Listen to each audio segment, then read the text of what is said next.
প্রিয় শিক্ষার্থী বন্ধুরা, বিসিএস আইকন থেকে সৈয়দ ইউনুস সেলিম আপনাদের স্বাগত জানাচ্ছি নতুন একটি বাংলা ক্লাসে। সহজ সূত্রে কারক নির্ণয়। কারক ব্যাকরণের গুরুত্বপূর্ণ একটি বিষয়। এখানে আমরা গত এর আগের বছর প্রাথমিক সহকারী শিক্ষক নিয়োগে একটা প্রশ্ন এসেছিল। সেই প্রশ্নটা হচ্ছে এরকম: মুষলধারে বৃষ্টি পড়ছে, মুষলধারে বৃষ্টি পড়ছে, বৃষ্টির নিচে দাগ, এই বৃষ্টিটা কোন কারক? এখানে অপশন দেওয়া ছিল 4টা: ব্যতিহার, মুখ্যকর্তা, প্রযোজকর্তা, প্রযোজ্যকর্তা। এখানে দেখুন, ব্যতিহারকর্তা প্রথমে যদি বলি, তাহলে ব্যতিহারকর্তা কেন? এটা ক্রস। কেন ক্রস? কারণ ব্যতিহারকর্তা সেই কর্তা, দুইটা কর্তা যদি একই কাজ করে তখন তাকে সেটাকে হয় ব্যতিহারকর্তা। যেহেতু এখানে বৃষ্টি একাই পড়ছে, তাহলে এটা ব্যতিহারকর্তা হবে না। তারপরে আমরা যদি ধরি প্রযোজকর্তা। প্রযোজকর্তা কি? প্রযোজক হচ্ছে একজন আরেকজনকে দিয়ে কাজ করাবে, যে অন্যজনকে দিয়ে কাজ করে সেই হচ্ছে প্রযোজক। তাহলে এখানে প্রযোজকর্তা এটা কিন্তু না, বৃষ্টিকে কিন্তু কেউ পড়াচ্ছে না। তারপর প্রযোজ্যকর্তা। প্রযোজককর্তা যাকে দিয়ে কাজ করায় সে হচ্ছে প্রযোজ্যকর্তা। ঠিক আছে? তাহলে বৃষ্টিকে তো কেউ পড়াচ্ছেও না এবং বৃষ্টি কারো মাধ্যমে পড়ছেও না, তাহলে কি হচ্ছে? তার প্রযোজকর্তাও না। ঠিক আছে? তাহলে এখানে খালি আছে কি? মুখ্যকর্তা। মুখ্যকর্তার মধ্যে আমরা একটা জিনিস পাই যে মুখ্যকর্তা, দেখেন মুখ্যকর্তা কি?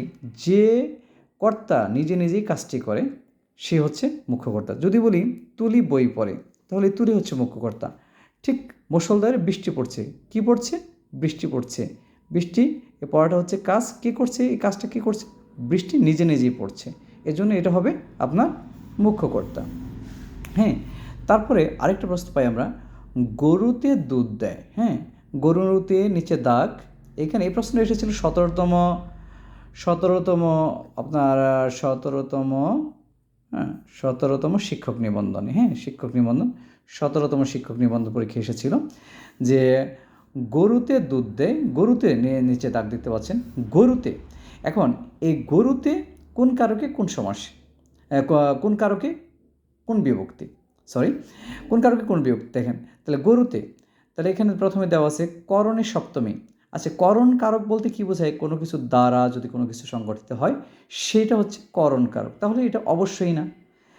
তারপরে অপাদানে, অপাদান বলতে কোথায় কোনো কিছু হতে গৃহীত বিচ্যুত, কোনো কিছু হতে, কখন হতে, কোথা হতে, এই ধরনের কিছু হলে তাহলে সেটা অপাদান হবে। বিভক্তি কিন্তু ঠিক আছে সপ্তমী, তাহলে এটাও কিন্তু না। অধিকরণ, অধিকরণ হচ্ছে তো আপনার কোথায় কখন ঘটনাটা ঘটবে সেই ধরনের কোনো প্রশ্ন থাকলে সময়কে উল্লেখ করে স্থানকে উল্লেখ করলে তাহলে সেটা হচ্ছে আপনার অধিকরণ কারক, তাহলে এটাও কিন্তু না। অতএব তাহলে বাকি থাকে কর্তৃকারকের সপ্তমী। তাহলে কর্তৃকারকে, তাহলে গরুতে দুধ দেয়, কে দেয়? গরুই দুধ দেয়, এর জন্য এটা হবে আপনার কর্তৃ বা কর্তাকারকে সপ্তমী। গরুতে বিভক্তির এ অতে সপ্তমী বিভক্তির লক্ষণ, এই জন্য সপ্তমী, এটা হচ্ছে আপনার রাইট। ওকে, এবার আমরা একটু জিনিস জানি যে কর্তৃকারক বা কর্তাকারক কত প্রকার। কর্তৃকারক বা কর্তাকারক হচ্ছে আপনার 4 প্রকার। এটা হচ্ছে একটা মুখ্যকর্তা। মুখ্যকর্তা হচ্ছে যে নিজে নিজেই কাজটা করে, নিজে নিজেই যে কাজটা করে তাকে মুখ্যকর্তা বলে। যেমন সিংহ পশুটিকে মেরে ফেললো, কে কাজটা করলো? সিংহ। কাকে মারলো? পশুকে মারলো। সিংহ কিন্তু এখানে মুখ্যকর্তা, এখানে সিংহ কারো সাহায্য গ্রহণ করে নাই। ঠিক আছে? প্রযোজকর্তা, প্রযোজকর্তা কি? যখন একজন কর্তা নিজে কাজ না করে অন্যকে দিয়ে একটা কাজ করে সেটা হচ্ছে প্রযোজকর্তা। যেমন রাখাল গরুকে ঘাস খাওয়াচ্ছে, এখানে মূল ঘাসটা কিন্তু গরু খাচ্ছে, রাখাল কিন্তু এটা কে করছে? নিয়ন্ত্রণ করতেছে কে? রাখাল। এই জন্য রাখাল এখানে প্রযোজক, এটা হচ্ছে রাখাল প্রযোজকর্তা। তারপর হচ্ছে প্রযোজ্যকর্তা। এই প্রযোজ্যকর্তাটা হচ্ছে বাক্যে প্রযোজক যখন নিজে কাজ না করে অন্যকে দিয়ে কাজ করায়, ওই অন্য ব্যক্তি প্রযোজকের নেতৃত্বে যে কাজ করে সেই কর্তাটাই হচ্ছে প্রযোজকর্তা। যেমন আমরা ধরতে পারি যে মা শিশুকে চাঁদ দেখাচ্ছেন, এখানে মা কিন্তু শিশুকে চাঁদ দেখাচ্ছেন, চাঁদটা কে দেখতেছে? শিশু দেখছে। এই শিশু হচ্ছে প্রযোজকর্তা, মা এখানে প্রযোজকর্তা। আশা করি বুঝতে পেরেছেন। তারপর হচ্ছে ব্যতিহারকর্তা, এই 4 নম্বরে। ব্যতিহারকর্তাটা হচ্ছে এরকম দুইজন ব্যক্তি অর্থাৎ দুইজন কর্তা যখন একই কাজ করে তখন তাকে বেতিয়ার কর্তা বলা হয়। যেমন বাঘে মহিষে জল খায়, এক ঘাটে জল খায় যদি লিখতাম তাও হয়তো বাঘে মহিষে জল খায়। তাহলে কাজটা কিন্তু জল খাওয়া, এটা কয়জন কাজ করতেছে? দুইজনে কাজ করছে।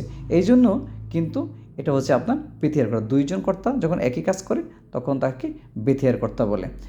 আশা করি আজকের ছোট ক্লাসটি আপনাদের ভালো লাগবে এবং উপকারে লাগবে।